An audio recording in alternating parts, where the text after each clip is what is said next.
Hello bachcho, let's read the question. Which shows the highest lattice energy? RBF, CSF3, NAF, KF. The key concept in this question is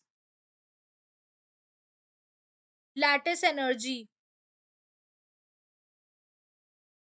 basically अगर हम बात करते हैं lattice energy की, it is the energy that is required to convert 1 mole of ionic solid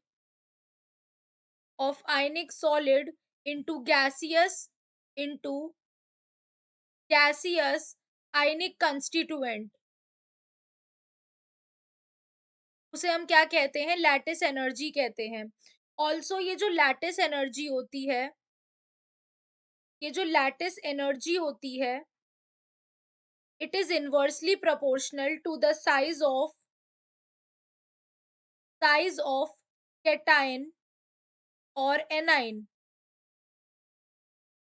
basically जो lattice energy होती है is inversely, क्योंकि यहाँ पर जितने भी हैं वो सब क्या है, क्योंकि एफ तो सब में कॉमन है, बट यहाँ पर जितना भी दे रखा है वो हमें कैटाइन का साइज दे रखा है, तो हम ये कह सकते हैं कि लैटिस एनर्जी जो होती है वो इनवर्सली प्रोपोर्शनल होती है to the size of the cation.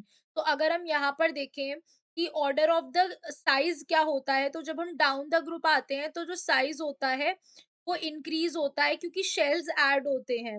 तो उस हिसाब से lithium plus is greater than Na plus is, उससे भी बड़ा क्या होता है K प्लस, उससे बड़ा होता है Rb प्लस, और उससे बड़ा होता है Cs प्लस.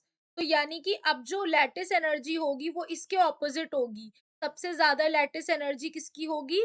LIF की. उसके बाद हमारी NAF की, यानी सबसे ज्यादा जिसकी होगी वो कितना, वो कौन सा हो जाएगा? NAF हो जाएगा. तो यहाँ पर अगर हम देखें तो हमारा जो करेक्ट आंसर है कि इनमें से सबसे ज्यादा किसका होगा, तो दैट विल बी, क्योंकि यहाँ पर हमें Li तो दिया नहीं है बट हमें NAF दिया हुआ है, तो सबसे ज्यादा किसका हो जाएगा? NAF का हो जाएगा. Therefore C is the right answer. Hope you guys understand. Thank you.